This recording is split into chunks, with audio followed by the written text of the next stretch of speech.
भौतिक विज्ञान शिक्षण में आज हम ऊष्मा का संचरण प्रकरण पर पाठ्य योजना तैयार करेंगे।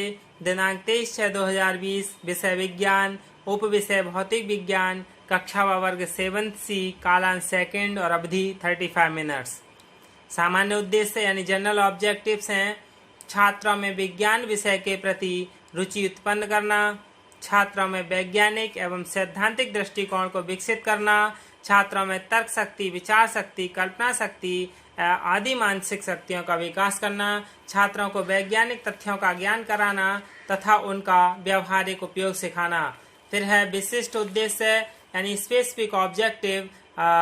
छात्र ऊष्मा के संचरण के विषय में जान सकेंगे, छात्र ऊष्मा का संचरण की चालन विधि के विषय में जान सकेंगे, छात्र संवहन विधि के विषय में समझ सकेंगे, छात्र विकिरण विधि के विषय में समझ सकेंगे। पूर्व ज्ञान अनुमान यानी छात्र ऊष्मा का संचरण के विषय में सामान्य जानकारी रखते हैं। शिक्षण सहायक सामग्री यानी टीचिंग एड्स, सामान्य सहायक शिक्षक सामग्री है चार्ट और वास्तविक वस्तु मोमबत्ती, फिर चार्ट तीसरे शिक्षण बिंदु के लिए, फिर चौक, डस्टर, रोलर बोर्ड, पॉइंटर आदि शिक्षण सहायक सामग्री हैं जो कि शिक्षण अधिगम के लिए प्रभावशाली और रोचक बनाती हैं। प्रस्तावना प्रश्न है। पूर्व ज्ञान अनुमान यानी छात्रों आप सुबह नाश्ते में क्या क्या खाते हैं? छात्र कहेंगे हम सुबह नाश्ते में दूध, ब्रेड, पराठा आदि खाते हैं। फिर प्रश्न करेगा छात्राध्यापक, गर्म दूध को जब गिलास में डालते हैं तो क्या होता है? छात्र कहेंगे गर्म दूध को जब गिलास में डालते हैं तो गिलास गर्म हो जाता है। गिलास किस कारण गर्म हो जाता है? ऊष्मा संचरण के कारण गर्म हो जाता है। ऊष्मा संचरण से आप क्या समझते हैं? कोई उत्तर नहीं पाएंगे छात्र। तो छात्राध्यापक का कथन होगा उद्देश्य कथन, नवीन ज्ञान प्रस्तुतिकरण। छात्राध्यापक कथन क्या है? ऊष्मा स्थानांतरण की क्रिया को ऊष्मा का संचरण कहते हैं, यानी एक जगह से दूसरी जगह ऊष्मा स्थानांतरित हो रही है उसे क्या कहते हैं? ऊष्मा का संचरण कहते हैं। ऊष्मा का संचरण 3 विधियों द्वारा होता है: चालन, संवहन और विकिरण। छात्रों आज हम ऊष्मा संचरण के विषय में विस्तार पूर्वक अध्ययन करेंगे। छात्र ध्यान पूर्वक सुनेंगे व समझेंगे। ये कथन विधि है। फिर पहला शिक्षण बिंदु है चालन विधि। पहला शिक्षण बिंदु है चालन विधि यानी पूर्व ज्ञान अनुमान। विकासात्मक प्रश्न है। छात्रों आप इस चार्ट में क्या देख रहे हैं? यानी चार्ट दिखाते हुए, और चार्ट पर क्या है? एक भगोना है, उबलता हुआ पानी है, इसमें एक चम्मच पड़ी हुई है। तो आप इस चार्ट में क्या देख रहे? छात्र कहेंगे हम इस चार्ट में भगोने में उबलता हुआ पानी देख रहे हैं। जब स्टील की चम्मच का एक सिरा पानी में भगोने में उबलते जल में रखें और चम्मच के दूसरे सिरे को हाथ से पकड़ें तो क्या होता है? छात्र कहेंगे चम्मच का दूसरा सिरा ऊष्मा मिलने के कारण धीरे धीरे गर्म हो जाता है। चम्मच का दूसरा सिरा गर्म क्यों हो जाता है? समस्यात्मक प्रश्न है यानी अस्पष्ट उत्तर है। फिर नवीन ज्ञान प्रस्तुतिकरण यानी छात्राध्यापक कथन, प्रत्येक पदार्थ अणुओं से मिलकर बना होता है। चम्मच का जो सिरा उबलते जल में है उसका ताप बढ़ता है तथा अणु अपनी ऊष्मा अपने पड़ोसी अणु को दे देते हैं।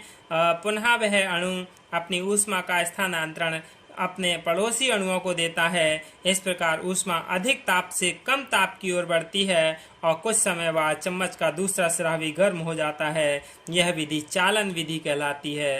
यानी चालन विधि ठोस में चलती है और तरल या द्रव में भी चलती है। ठोस में क्या है? एक सिरा गर्म हो जाता है, दूसरा सिरा भी क्या है? गर्म हो जाता है। छात्र ध्यान पूर्वक सुनेंगे व समझेंगे। व्याख्यान से प्रदर्शन विधि, इसका मूल्यांकन प्रश्न है कि चालन विधि का कोई एक उदाहरण दीजिए। इसके बाद दूसरा शिक्षण बिंदु है संवहन विधि। पूर्व ज्ञान प्रत्यास्मरण। मोमबत्ती दिखाते हुए आप मेरे हाथ में क्या देख रहे हैं? छात्र कहेंगे हम आपके हाथ में मोमबत्ती देख रहे हैं। मोमबत्ती को जलाने के बाद उसके ऊपर कुछ दूरी पर हाथ रख दें तो क्या होगा? यानी जो मोमबत्ती जल रही है इसके ऊपर हमने हाथ रखा है कुछ दूरी पर तो क्या होगा? छात्र कहेंगे हाथ पर जलती हुई मोमबत्ती की गर्माहट लगती है। हाथ पर जलती हुई मोमबत्ती की गर्माहट क्यों लगती है? समस्यात्मक प्रश्न है, अस्पष्ट उत्तर होगा। नवीन ज्ञान प्रस्तुतिकरण यानी छात्राध्यापक कथन, मोमबत्ती की आग के आसपास वायु के अणु गर्म होकर हल्के हो जाते हैं और हल्के होकर ऊपर उठेंगे।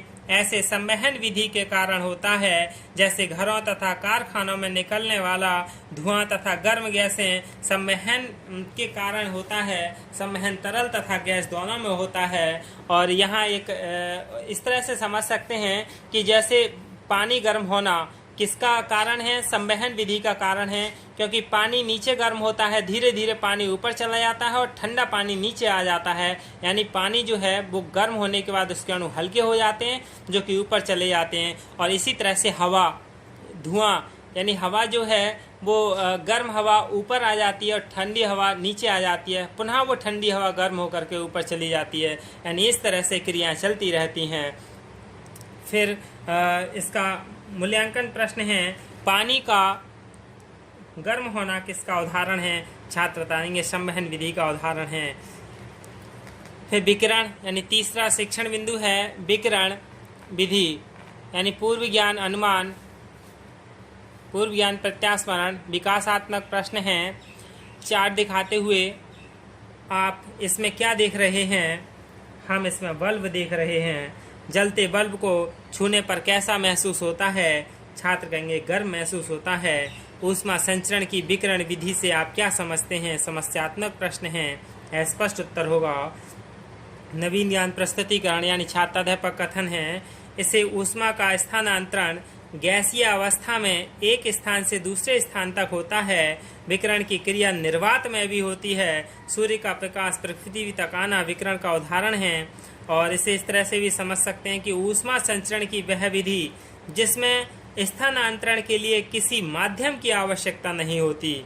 छात्र ध्यान पूर्वक सुनेंगे व समझेंगे। व्याख्यान से प्रदर्शन विधि, इसका मूल्यांकन प्रश्न है कि विकिरण विधि का कोई एक उदाहरण दीजिए। विकिरण विधि का उदाहरण बहुत हैं, यानी सूर्य का प्रकाश पृथ्वी पर आना, ये क्या है? विकिरण के कारण होता है। इसके लिए किसी माध्यम की जरूरत नहीं होती है। ये निर्वात में भी विकिरण होता रहता है। बोधात्मक प्रश्न यानी ऊष्मा संचरण की तीनों विधियों के नाम बताइए। सूर्य का प्रकाश पृथ्वी तक किस विधि के द्वारा आता है? चालन विधि का एक उदाहरण दीजिए। छात्र ने अच्छे से पढ़ा है तो इन प्रबोध प्रश्न को लिए बता देंगे।